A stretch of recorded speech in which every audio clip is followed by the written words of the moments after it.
Na infância, 6 pivetes prometeram se tornar caçadores de tesouros em busca de riquezas e glórias. Embora o protagonista se sentisse fora dessa empolgação toda por não se achar bom o bastante, o resto da molecada tinha certeza que eles um dia iriam para a capital Zebrudia. Nesse mundo, os caçadores de tesouros são como astros na capital imperial, viajando pelo mundo à procura de ruínas chamadas de cofres de tesouro, onde são guardados objetos preciosos. É um trabalho arriscado onde os aventureiros enfrentam criaturas conhecidas como fantasmas. Um dos clãs de alto nível da capital se chama First Step e está realizando entrevistas em um bar para recrutar novos membros. Levando em conta que um caçador sozinho não consegue chegar muito longe, a maioria busca entrar em grupos como esse para se fortalecer. Infelizmente, o protagonista não conseguiu. Seu nome é Cry Andrei, um garoto tímido que é abordado por uma garota justamente por seu jeito calmo e introspectivo. Em meio a um clima tão pesado em volta desse bar, ela pensou que esse garoto parecia mais amistoso e decidiu jogar a conversa fora. Ela se chama Rhoda Runeback, uma caçadora que acaba de ser promovida ao nível 3. A garota estende a mão para cumprimentar o estranho, mas ele apenas disse o nome e não responde ao cumprimento. Sem dar muita bola para isso, Rhoda comenta que veio muita gente para essa entrevista e que ela até tentou caçar sozinha, mas que o crawl fininho do lobo branco foi demais para ela, por isso ela quer entrar em um clã. Sem mais nem menos, o homem inconveniente interrompe a conversa e questiona como uma caçadora nível 3 pode ter ido no ninho do lobo branco, afirmando que esse não é lugar para gente fraca e que a pegada é um clã renomado, portanto não vai aceitar uma iniciante como ela. Rhoda fica brava e responde que o anúncio permitia caçadores de qualquer nível, então saca suas adagas para cair dentro do sujeito. Porém, um dos membros do clã chega para acabar com a discussão. Do lado de dentro do bar, Rhoda fica impressionada com a quantidade de gente participando do processo seletivo, porque é a primeira vez que ela participa de algo desse tipo. Por outro lado, é a quinta vez que Cry tenta. Por dentro, ele pondera que os caçadores com talento sobem rápido nos rankings e ganham a vida, mas os que não têm precisam se agarrar às poucas chances que têm e tentar até conseguirem. Rhoda questiona qual é aquele grupo mais chamativo com roupas brancas, e Cry explica que são os Archbrave, filhos do Espírito Santo, os mais fortes dentre os clãs que estão recrutando. Eles conseguiram completar um cofre de nível 7 com apenas 6 membros. O homem aceitado se chama Archrodin, o relâmpago prateado, líder do grupo. Sendo um caçador nível 7, ele pode garantir o sucesso de qualquer um que for recrutado, mas até onde se sabe, ele nunca aceitou ninguém novo nesse tipo de evento. Dito isso, a garota quer saber sobre a mesa no fundo, porque não tem ninguém. Cry responde, então o homem que ofendeu Runa do lado de fora, cujo nome é Greg Zangief, aparece de novo contra a vontade da garota e explica que aquela mesa pertence ao grupo que criou o First Step, e eles são os Strage. Cry lembra que os Strage são jovens que vieram para a capital uns anos atrás, e são repletos de talento, por isso são considerados um dos grupos mais fortes atualmente. O nome oficial do clã é Strange Griff. Curiosamente, eles são um grupo formado pelos amigos de infância dele. Greg comenta que os Strage vão aceitar novos membros depois de muitos anos, por isso que o lugar tá cheio, mas que a presença desse clã é apenas um boato e nada foi confirmado. Contudo, sendo rumor ou não, um guerreiro invade o recinto com uma arrogância descabida e garante que vai entrar pros Strange Griff e que não tem tempo para perdedores. Ele garante que será o caçador mais forte que existe, porque já tá no nível 4, e tava pensando em permitir que o grupo mais forte recrute ele. De repente, uma garota chamada Tino chega para colocar o pivete em seu devido lugar. Um membro da Archbrave tenta parar ela, mas a garota tá empenhada em fazer o que sua irmã faria se estivesse ali. A propósito, Tino afirma que ela é quem merece entrar na Strange Griff. Um membro da Archgrave lembra que o vice-mestre mandou ela parar de arranjar confusão, porém Greg bota mais lenha na fogueira ao mobilizar a rapaziada e criar um ringue improvisado no meio do salão. Antes que a chapa esquentasse, Cry chama Rhoda pra cair fora. Nisso a luta começa com a espadachim imbuindo fogo em sua arma e atacando, mas Tino ignora ele completamente e desfere um chute na parede em frente a Cry, derrubando ele no chão e impedindo sua fuga. Por algum motivo ela chama ele de mestre e questiona quanto tempo ele tá ali. Rodin dá as boas-vindas ao garoto, que na verdade é o mestre do clã Strage. Estando na era de ouro dos caçadores, a capital Zebrudia foi capaz de revelar um dos talentos mais brilhantes dos últimos tempos, um homem que tá acima de todos os outros, o caçador de tesouros nível 8, Cry Andrei. Esse é um conto épico, cheio de glória e sofrimento, de como Cry se tornou líder do grupo que fundou na infância, e que hoje é o mais forte da atualidade. Parte da história começa há alguns anos, quando os Strage tinham acabado de chegar à capital, mas já estavam batendo recordes ao terminar cofres de tesouros para iniciantes. Certo dia de expedição, Cry estava desligado demais para perceber a chegada de um monstro que quase matou ele, mas um companheiro acabou salvando ele no momento crucial. Todos os membros dessa equipe tinham o mesmo sonho de virarem caçadores de tesouro, mas embora os outros 5 fossem talentosos, Cry não passava de um cara comum e sem muito brilho. Se tivesse ficado com eles, Cry acha que iria começar a atrapalhar a qualquer momento, mas como seus amigos eram legais demais para admitir isso, ele resolveu tomar essa decisão por conta própria de deixar o grupo. Naquele dia, por mais que Andrei quisesse partir, o espadachim ruivo convidou ele a ser o líder do clã, e todos os outros amaram a ideia. Em outras palavras, a partir daquele momento, Cry Andrei virou o chefe do grupo dos seus amigos de infância superdotados, sempre desejando poder se aposentar da sua vida de caça. conversa. Ao escutarem o Ark e o Rodin se dirigindo ao garoto como mestre da First Step, Ruda e Greg mal podem acreditar que isso é real. Ark chega no garoto para comentar que é só ele mesmo para chegar atrasado num evento como esse, enquanto Tino impede a chegada do sujeito, acusando ele de ser um bonitinho falso. Era pro Cry estar observando a multidão de dentro, mas nem o uniforme ele tá usando. Como dormiu demais, não teve tempo de se aprontar. Na cabeça do chefe, não só o Ark é teimoso, mas nenhum membro do clã dá ouvidos a ele. Tino Shade, por exemplo, é tão cabeça dura quanto. Além de uma caçadora nível 4, filiada pegada, ela também é aprendiz da amiga de infância de Cry, a Liz. Enfim, Cry pergunta se Ark aceitaria um novo membro, caso ele dissesse que alguém tem potencial. E quando Ark confirma que sim, o bar inteiro vai à loucura com a expectativa, menos os próprios membros da Ark Brave, porque eles não querem saber de mais gente na equipe e deixam isso bastante claro diante da novidade indesejada. Sem ser chamada na conversa, Tino ressalta que seria uma honra ser escolhida, mas que ela já decidiu que seguiria apenas o mestre, portanto, seguir o bonitinho falso é meio complicado. O moleque com espada de fogo se aproxima com a mesma marra, mesmo depois de ter passado vergonha na luta, mas Cry se mostra interessado ao perguntar o nome do garoto. Ele responde que se chama Gilbert Push, a lâmina do purgatório. Cry reflete que esse moleque não vai ser útil agora, mas que será quando for treinado por Ark. Na verdade, ele é péssimo de julgamento e qualquer um ali que ele puxasse seria na sorte. Por isso chuta o balde e recomenda Gilbert pro Ark, mas sob uma condição. Dito isso, Cry questiona o que Gilbert acha que é mais importante para um caçador, mas ele mesmo responde que é nunca perder. Se falta força para um caçador, o resto do grupo dele fica em perigo. Então o candidato deve mostrar a habilidade de não ser derrotado. E caso vocês estejam pensando que isso é impossível, o próprio Cry Andrew jamais sofreu nenhuma derrota em toda a sua carreira, o que é verdade, mas porque ele nunca teve uma luta. Só que essa última parte ele deixa pra lá. Seja como for, Cry ergue um dos seus anéis e promete recomendar pra Ark Brave qualquer um que pegar esse tesouro. Dito isso, ele joga um anel no chão e Gilbert se prepara pra agarrar, porém Tino dá um chute na cara do sujeito. Então o cara deixa o acessório cair e quase morre diante do poder do chute. Sem demorar, o resto do bar inteiro cai na trocação em busca do anel, menos Ruda e Greg. Como quem não quer nada, Cry se despede da dupla, coloca seu capuz e foge dali na maior calma, à medida que o bar inteiro vinha abaixo com a treta do lado de dentro. Um dia depois, o líder da Strategy estava nas manchetes dos jornais após a confusão no recrutamento da Ark Brave. Ele pergunta para sua vice-mestra do clã que carregava o jornal se algum civil foi ferido, porém Eva Rainfield afirma que não, mas a Associação de Aventureiros quer resolver essa bucha. Sem muito saco para isso, Cry questiona se Ark Rodin leu essa matéria. Então Eva conta que ele leu e riu. Então o chefe manda botar o concerto do bar inteiro na conta do Relâmpago Prateado, além de mandar ele ir na Associação dos Aventureiros. Escutando isso, Eva reclama que o chefe depende demais do Ark, ainda mais porque a associação pediu pro Cry ir pessoalmente. De fato, Cry sabe bem que o Tenente Gark não vai deixar isso barato, por isso resolve ir até lá, mas não sem antes uma escolta e um disfarce. Ao dizer isso, ele separa o Reverse Face para levar, uma máscara da alteração que permite ao portador ter qualquer rosto que ele quiser, e acha que ninguém vai simplesmente atacar o chefe a essa hora. Então o jovem acaba deixando de drama. Pouco tempo depois, já na Associação de Aventureiros, de frente pro Gark Welter, gerente da Associação dos Aventureiros de Zebrudia, Cry Andrew se ajoelha desesperadamente para pedir perdão por todo o dano que causou, argumentando que depois que a treta começou, o negócio era deixar rolar, porque não tinha mais como voltar atrás, mas pelo menos nenhum civil saiu ferido, o que é o mais importante, já que uma tonelada de tijolos não são nada, mas uma vida vale tudo, e nenhuma foi perdida. Além do mais, Cry é amigo de longa data do dono do bar, por isso o cara vai perdoar geral. Por último, fora de contexto, o garoto assume em pânico que adoraria um sorvete. Dito isso, como uma forma de punir o comportamento do infrator, Gark passa pra ele um livro com missões que são constrangedoras demais, ou chatas de tão fáceis, ou ridiculamente difíceis. Por conta dessas características, esse tipo de trabalho é conhecido pelos caçadores como pagar castigo, e o garoto deve escolher um trampo. Sendo assim, Cry procura algum trabalho fácil no livro de missões para passar pro Ark, então escolhe uma missão de resgate de nível 3 chamada Coleta de Ossos. Após a partida dele, Gark e sua companheira comentam que o líder da Strage não mudou nada, e que ele nem deve ter percebido que pegou o trabalho mais perigoso. Ao chegar em casa, Cry fica tão frustrado ao saber que o Ark não estava por ali que ignora completamente o fato da Tino estar tentando mostrar que pegou o anel do desafio. Após certa insistência por parte dela, o garoto dá os parabéns pela conquista e questiona se a garota tá livre. Tino responde toda empolgada que sim, mas ao perceber que Cry ia empurrar uma missão pra ela, a moça corre dali. Diante disso, o líder puxa sua corrente de lobo que forma Silver. Então o homem manda a corrente ir atrás da Tino. Sem demorar, Silver subjuga a pobre coitada, então ela confessa que só queria tomar um sorvete com seu chefe, mas que agora vai ter que se meter num sequestro de 5 pessoas, mesmo sendo nível 4. Mas ela não vai sozinha, porque Cry acaba de recrutar um grupo improvisado com Gilbert, Ruda e Greg para acompanhar Tina até o ninho do Lobo Branco. Voltando 6 anos atrás, o clã mais poderoso da região, que ainda nem tinha nome na época, chega na Associação de Aventureiros para registrar o grupo. topo. Cry, como sempre, tenta desmotivar o grupo a seguir em frente e nem quer entrar, mas seus colegas não querem saber de desistência a essa altura do campeonato. Com sua autoestima em dia, ele afirma que só vai atrapalhar a equipe, porém seus amigos querem o moleque como líder de qualquer jeito e não vão dar pra trás agora. Mas já que o Cry tava de palhaçada, o mais ousado do grupo toma a frente com o pé na porta, entrando na associação com a maior marra e se auto-intitulando Luke Sequel, o melhor espadachim do mundo. Ao seu lado, Lee Smart pede pro rapaz não tentar roubar os holofotes pra si, então se apresenta humildemente como a lâmina mais poderosa do universo. Em seguida, Luke explica pra um funcionário que ele é o mais incrível de todos porque, como já diria Cry, quem é forte de verdade não escolhe arma. E se Luke usa uma espada de madeira, certamente ele é o mais sinistro. Sem ter onde enfiar a cara, tudo que Cry mais quer é que o ruivo delinquente pare de mencionar ele dessa forma pros outros. Seja como for, tá na hora do garoto registrar o nome e símbolo do clã,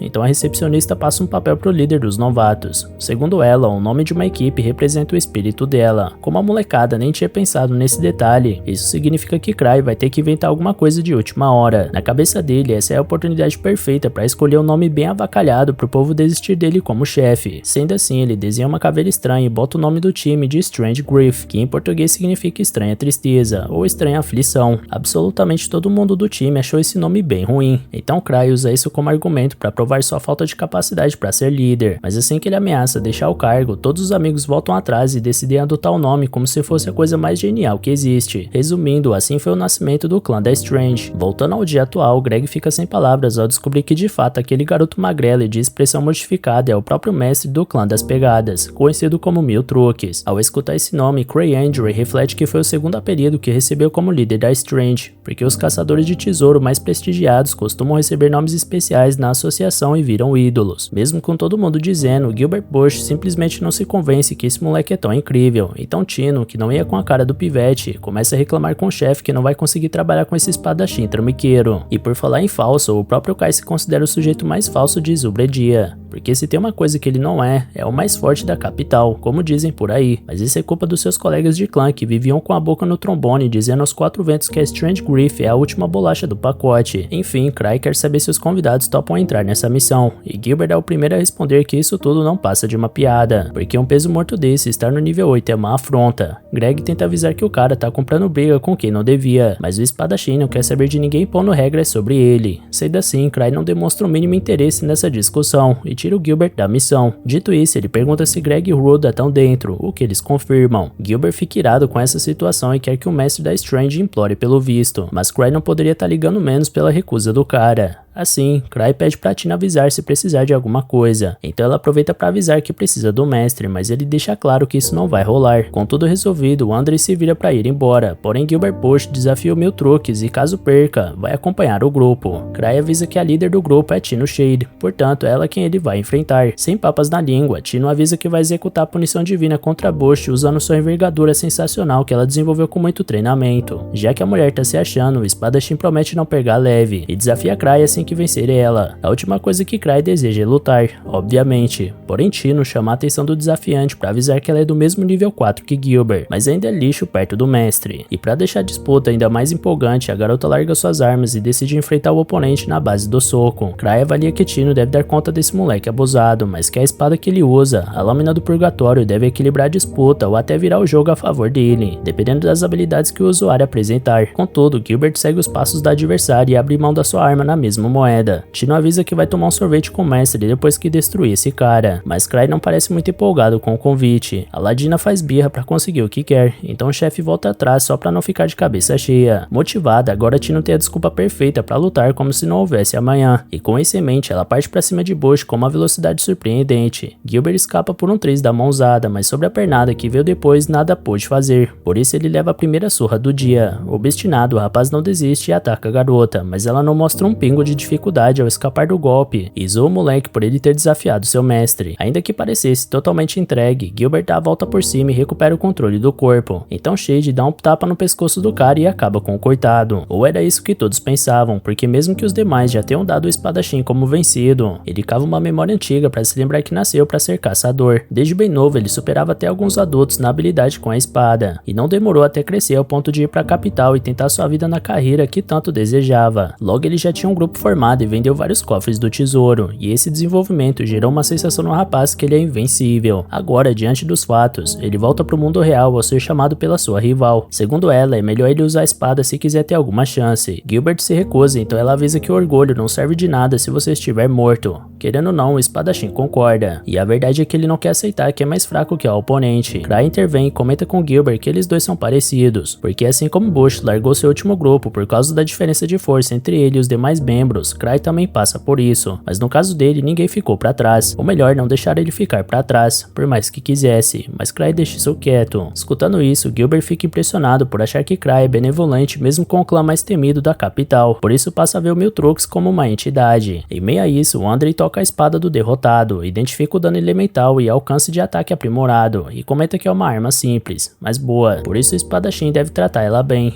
Ao ver que aquele homem usou sua espada bem melhor que ele, alcançando uma chama que ele jamais alcançou, mesmo possuindo ela há anos, Gilbert Brush grita que isso não é possível e chama o líder da Strange de monstro. Na sequência, Cry Andre nos conta que o material de mana é considerado a substância fundamental do mundo, mas apesar de estar em toda parte, não pode ser vista a olho nu. Os cofres de tesouro são um fenômeno em que lias espirituais e outras forças condensam o material de mana, manifestando assim mundos alternativos limitados e baseados em memórias extraídas do núcleo do mundo. As regras que regem esse fenômeno são estudadas em vários reinos, mas ainda não foram totalmente compreendidas. O Ninho do Lobo Branco é um desses cofres de tesouro. Ele originalmente era habitado por monstros lupinos chamados Silvery Moon, mas eles foram extintos pela caça descontrolada pelos seus pelos. Depois o cofre apareceu, junto com um fantasma ensanguentado em formato de lobo. Após ler essa matéria no jornal, o jovem fica com certo medo e ressalta que um cofre de tesouro, que é um reflexo vingativo da história, é um pouco demais. Ivar Enfield argumenta que foi o próprio Cry que colocou o grupo nessa situação, mas ele garante que seus enviados têm nível para superar esse obstáculo, porque o cofre é de nível 3 e eles serão 4 pessoas, fora que a Tino vai junto. A propósito, o garoto agradece pela mulher ter contado para ele que Gilbert Bush tinha saído do grupo, porque ele conseguiu usar isso na hora certa. Deixando esse assunto de lado, a vice-mestra do clã menciona que o mestre deu um showzinho com uma relíquia na sala de treino, e ele responde que essa foi fácil de controlar, até porque o Gilbert conseguiu usar um pouco, mesmo sem conhecimento. Por falar nisso, o Cry adora colecionar relíquias, com seus poderes e formatos dos mais variados. A propósito, ele adoraria saber se Bush venderia a lâmina do purgatório. Escutando isso, Iva perde a paciência e ressalta que o chefe já tem várias relíquias parecidas com aquela espada, e ainda por cima ele pegou até um empréstimo de Citri por conta de dívidas. Mesmo que ele receba uma comissão igual entre todos os membros da Strange, o clã não produz dinheiro infinito. Sem graça, Cry procura um argumento para rebater, mas só consegue lembrar que precisa de alguém para recarregar suas relíquias. Por isso ele vai até 2 aliados e enquanto a mulher fazia o recarregamento, o homem contava que um fantasma com formato de lobo apareceu perto do Ninho do Lobo Branco e destruiu uma caravana inteira com escolta nível 3. Cry acha que seus enviados vão cuidar disso sem problemas, mas o homem salienta que os fantasmas por lá têm ficado mais fortes. A mulher complementa que Rudolph Davol, um poderoso lanceiro nível 5, também deu as caras por lá, e Cry lembra que esse cara tá na lista de procurados no trabalho que ele pegou na guilda. Com medo dessa missão fracassar, o líder espera que Gilbert tenha recarregado a lâmina do purgatório. E por falar na equipe que já tá a caminho do ninho, Tino não melhora o ambiente ao revelar que deixou um testamento antes de partir, porque seu mestre enviou ela para essa missão. Quer dizer que não vai ser nada fácil. De toda forma, ela acredita que Andre jamais daria para ela um grupo aleatório. Por outro lado, todos os membros do grupo, sem ser a Tino, acham que essa equipe formada é a mais aleatória possível. De todo jeito, Gilbert topou o trabalho porque o Miltrox sabia até o motivo dele ter saído do grupo antigo. Então Tino explica que aquele cara é um gênio da dedução e possui um vasto conhecimento sobre a capital e seus arredores. Por isso, com certeza, deduziu esse fato a partir das falas de Gilbert. Ruda duvida bastante disso, mas Greg calcula que apenas uma mente metódica como essa pode ter calculado friamente aquele episódio do bar. Aproveitando esse discurso, Tino reforça que o mestre calculou tudo para que a missão corresse bem e sem maiores sustos, e que jamais enviaria um grupo para a morte sem pensar. E falando no diabo, após ter enviado um grupo para a morte sem pensar, Cry decide chegar neles a tempo de mandar todos abortarem a missão. Voltando à equipe, eles mal chegam e já dão de cara com um fantasma de espada e escudo, no nível bem acima dos humanos. Enquanto isso, Cry procura por relíquias no meio de uma bagunça sem fim. Eva briga com ele por estar levando um Citri Slime, que é proibida pelas leis imperiais, mas o garoto não pode perder tempo e vai ter que apelar. Sendo assim, ele voa com essa relíquia quebrada e desregulada, que pode fazer desse voo do jovem o último em sua vida. Anos atrás, na época do fundamento do Strange Grief, fazia uma semana que o clã tinha começado a operar na capital de Zubredia, e Gilbert já estava bravo porque sua espada divina suprema, batizada por ele de Lâmina do Testamento, acabou quebrando como se fosse apenas uma vareta. cima. Outros membros invejosos disseram que seria difícil enfrentar fantasmas com um pedaço de pau, enquanto Tino Shade comenta que não esperava achar um ciclope num cofre de nível 1, porque esses monstros são do nível 4. De olho na conversa, um cliente embriagado da taverna abordou o grupo chamando os moleques de novatos, porque jamais um ciclope apareceria na caverna dos goblins, e mesmo se tivesse aparecido, os pivetes jamais teriam sobrevivido. Quanto a esse assunto, dois membros do clã se aproximaram do bêbado e mostraram um ciclope. Diante do escândalo do aventureiro, Cry reflete que foi por isso que ele não queria trazer esse bicho. Voltando ao dia atual, Gilbert Post corta um lobisomem pela metade com sua espada. Exausta com a luta, Rhoda reclama que esse tipo de monstro jamais apareceria num cofre de nível 3. Da mesma forma, Greg não entende o motivo da lâmina do purgatório não ter pegado fogo nessa batalha. Então o dono dela explica que a espada tá sem mana e que ele não consegue carregar sozinho. Rhoda começa a achar que seria melhor recuar por enquanto, e Greg complementa que de fato as circunstâncias são diferentes do explicado, até porque nessas condições o grupo que eles vieram salvar já deve até ter morrido. Após escutar a opinião de todos, a líder Tino Shade decreta que o plano não será alterado. Ansioso, Greg questiona se a prioridade não é sobreviver, mas Tino ressalta que eles não vieram até ali para coletar monstros, e que as pessoas que vieram buscar ainda estão vivas. Na verdade, eles estão executando uma estratégia perfeita de nível 8, porque a decisão do mestre é absoluta, e esgotar a mana da lâmina do purgatório com certeza fazia parte do plano. Então o grupo segue em frente até o ninho do lobo branco, onde lobos humanoides carregavam arcos e armas de fogo, e isso faz Greg acreditar que aqueles que eles derrotaram lá atrás não eram aleatoriamente fortes, e sim que todos são habilidosos nessa alcateia. Tino conta que esse ninho foi criado para abrigar os lobos da lua de prata que viviam ali originalmente. Gilbert se apressa para entrar logo e resolver a situação, porque se eles conseguirem resolver os lobos com arco e armas de fogo, o resto será moleza. No entanto, Tino manda o cara não meter os pés pelas mãos, porque como líder, o dever dela é garantir que todo mundo volte vivo. Dito isso, ela define uma clara estratégia. Rude e ela, que são ágeis, vão atrair o inimigo, então o resto ataca por trás depois. De muito perto, as armas de fogo não deverão ser um problema. Mesmo que o grupo caia numa situação de perigo, eles não deverão usar ninguém como escudo ou sacrifício. Enquanto isso, Cry rezava aos céus para que pelo menos a Tino ainda estivesse viva, mesmo que todo o resto do grupo tenha sido usado de escudo. Voltando à equipe, Tino ressalta que o inimigo está bem acima deles em termos de habilidade, mas eles têm um único ponto de vantagem, que é o trabalho em equipe. Não importa a força do oponente, eles não conhecem o conceito de cooperação. Dito isso, mais lobisomens armados surgem no recinto, e de pronto o grupo já sabe como agir. Tino analisa que mesmo sendo uma equipe improvisada, a configuração não é ruim. Gilbert Bush pode até falar demais, mas é muito competente. Greg Zangief tem muita experiência, então colabora bem com os outros. Rhoda não faz nada muito chamativo, mas como Ladina é especialista em localizar inimigos, e se não fosse por ela, Tino jamais poderia focar no combate. Com todos os detalhes da estratégia colocados em prática, Shade acredita que seu mestre é um verdadeiro deus de tão certo que estava. Enquanto isso, no meio da batalha, Gilbert fica virado por achar que estava sendo subestimado pelo inimigo. Essa sensação faz ele ser jogado até uma memória antiga, onde ele acreditava que estava passando pela mesma coisa ao ordenar que seus subordinados tenham mais garra. Porém, os demais membros da equipe não conseguiam acompanhar o líder, então Gilbert desiste e deixa a equipe naquela mesma hora. Afinal, pode até ser que eles estivessem se esforçando, mas a diferença entre eles foi só aumentando com o tempo. O garoto era repleto de raiva naquela época, e só agora entende que aquelas pessoas estavam dando tudo de si, e ele nem considerou como eles se sentiam. Agora, lutando lado a lado com outras pessoas, ele já atingiu um nível de maturidade que o fez perceber que trabalhar em equipe é sempre melhor. Após mais uma vitória, a equipe segue em frente no ninho do lobo branco até uma região extremamente mais ampla do que as anteriores. Tino coloca a mão na parede e sente uma presença, mas não eram as pessoas que eles vieram salvar, e sim o chefe do ninho, provavelmente. Greg questiona se seria melhor eles fugirem, mas Tino ressalta que eles chegaram até ali sem sofrer nenhum arranhão, então deve conseguir lidar com o chefe. Ainda assim, Greg fica apreensivo, então Shade comenta que ele é cauteloso demais para quem tem essa cara de mal, e que missões seguras não fazem ninguém se desenvolver. Afinal, ter cuidado é bom, mas às vezes é preciso chutar o balde. Quanto a isso, Greg admite que a garota não tá completamente errada, porque quando o caçador chega ao nível 4, ele é capaz de ganhar vida só de completar cofres abaixo do seu nível. Sempre que acha que não conseguiria vencer, Greg parava de encarar seu inimigo, e isso é uma clara influência de ver vários dos seus amigos morrendo. Sobre isso, Tino responde que apesar de Greg ser um caçador há muito tempo, ele veio ao primeiro passo justamente para mudar isso, e esse também é o motivo do mestre ter colocado ele no grupo, senão não faria sentido do Cry ter escolhido alguém que mal conhece. Na verdade, Cry queria salvar cada um ali presente, ou seja, o mestre é um deus, e de forma nenhuma ele teria montado esse time de forma aleatória, porque jamais se prestaria a esse papel ridículo. Tudo que ele faz é calculado e deve ir de encontro com seu plano infalível, que sempre é cirurgicamente executado através de cálculos complexos. Em outras palavras, Shade repete mais uma vez que Cry Andre é um verdadeiro deus. Sobre isso, Rhoda adoraria saber por que foi escolhida para entrar no time, então Tino fica sem saber o que responder, por isso analisa a garota em busca de uma resposta. resposta. Logo ela percebe que o motivo é óbvio, Rude é muito bonita. A novata ameaça resmungar, porém a líder não quer mais saber de papo furado e chama o resto do grupo para prosseguir a jornada. E por falar no deus frio e calculista, Cry começa a entrar em desespero por não fazer ideia de onde o grupo que ele mandou tá. Fora que a relíquia que ele tá usando para voar é basicamente um avião sem freio, o que certamente é perigoso. Porém, mesmo aos trancos e barrancos, ele consegue invadir o ninho do lobo branco sem querer. Enquanto isso, Tino Shade e os demais enfrentam o chefe da masmorra, um lobo branco gigante. Quando o primeiro ataque do inimigo é lançado, todo o grupo recua com uma visível apreensão no olhar, porque não tem como dizer que esse lobo não é poderoso. Diante disso, se inicia uma certa relutância e desorganização na equipe, que fica dividida entre agir e fugir. Shade analisa que o chefão não usa capacete, e que esse deve ser seu ponto fraco. Provavelmente esse é um dos 1000 desafios do seu mestre Cry, então ela precisa se certificar que vai superar o teste. Com isso em mente, ela ordena que Gilbert bloqueie um dos golpes do lobo, porque daí ele cuida do resto. Então Gilbert avança e põe sua espada contra aquele peso avassalador do machado da fera, segurando ela por um tempo. Greg ataca uma das pernas dela, porém ela consegue arremessar o guerreiro para longe com a pata dianteira esquerda. Tino avança sem medo contra o oponente, deixando Rude admirada com aquela determinação. Greg acaba de perder sua espada porque ela levou uma machadada e teve sua lâmina partida. Vendo que um segundo golpe contra o grandão seria aplicado, Rude corre para salvar ele e acaba empurrando o homem na hora que seria atingido. Tino Shade aproveita o momento para escalar o cabo do machado do lobo e chegar até a cabeça dele. No salto para aplicação do golpe, ela sofre um arranhão severo, mas consegue manter seu cálculo e fincar a espada na criatura, derrotando ela de uma vez por todas. Após a vitória, Shade nota que sua ferida foi bem grave, mas ela tinha uma poção de cura pronta para ser usada, o que alivia a situação. Greg lamenta sua espada ter quebrado, mas Gilbert acha melhor lhe agradecer por não ter sido sua cabeça no lugar dela. Enfim, o grandalhão agradece a Ruda por ter salvado ele e em seguida, lembra que só falta fazer o resgate. Então Tina entrega sua espada pro homem, já que ele ficou sem, até que uma lança gigante é arremessada contra a líder e por muito pouco não atravessa o peito dela. Quando o grupo se dá conta, 4 lobos brancos gigantes começam a surgir, iguais aos que eles achavam ser o chefe da masmorra. Nessa hora até Tino sente a pressão, e entende que seu mestre colocou eles numa provação difícil demais. Diante disso, ela manda todos fugirem pela passagem mais próxima à direita, porque lá é um caminho estreito e que vai dificultar os movimentos do inimigo. Porém, um dos lobos bloqueia a passagem até lá, então Greg pede pra Tina e Ruda escaparem por esse mesmo caminho por serem ágeis, enquanto ele e Gilbert se sacrificam pelo grupo. Contudo, a líder reforça que ninguém deve ser sacrificado, portanto manda cada membro mirar nos olhos dos lobos e organiza a equipe para uma nova investida. Sem demorar, a linha estava formada para o ataque, e Gilbert puxa a fila ao se apresentar primeiro para a morte. Com sua espada, ele bloqueia um ataque de um lobo, com Greg atacando em seguida, mas os dois são arremessados para longe. Ruda atira shurikens contra o olho de outra fera, mas a criatura consegue fechar eles na hora. Já Tino prepara uma habilidade que desenvolveu há algum tempo sob a tutela do Cry, utilizando um acessório que desperta um forte brilho que atinge a vista de um lobo. Feito isso, Gilbert aproveita para atacar, mas mesmo cego, o lobo consegue arremessar ele contra a parede com força. Tino repreende a si mesma por ter tido uma estratégia ruim e colocado um membro do grupo em perigo. E agora tudo estava perto do fim, porque a equipe está cercada e sem mais recursos para lutar. Nesse instante, Cry chega na cena sem querer, já derrubando um lobo com seu voo insano que pegou o monstro em cheio. Os demais lobos ficam receosos de atacar após presenciarem tamanha força, mas um deles decide avançar com sua espada. Porém, com um dos seus acessórios, Cry bloqueia o golpe e com o outro dispara projéteis que derrubam a criatura. Tendo 17 anéis de segurança, Cry é capaz de fazer bastante coisa em batalha, mas só quer saber de ir pra casa logo, mesmo que nem ache as pessoas que precisa resgatar. Para resolver a situação logo, ele joga seu pingente de cordão pro alto e explode com um anel, criando uma distração pro seu grupo fugir. Logo todos estavam batendo em retirada. Embora Tino tivesse ferida e mais lenta que os demais, Gilbert reclama da lentidão, porém Ruda ressalta que o líder do grupo tá ditando o ritmo pra Ladin na ferida. Porém, na verdade o Cry tava correndo o máximo que podia, mas ele é tão lento quanto a garota machucada. Achando que estava sendo considerada pelo mestre, Tino se lembra que essa bondade dele sempre foi uma das suas características. Há muito tempo atrás, quando a Ada era uma criança, ela estava em apuros contra 2 caras, até que a Strange Grief apareceu para salvar ela. Desde então, ela quis se tornar como eles. Após se distanciar dos lobos, o grupo dá uma parada, então Cry usa outra relíquia para curar Tino de seus ferimentos. Gilbert analisa com certo desdém que esse cara só usa item para tudo que vai fazer, porém Cry não dá a mínima para isso. Depois, ele segue um rumo sob a liderança de Cry Andre, que não faz a menor ideia do que tá fazendo, muito menos de onde é a saída dessa situação.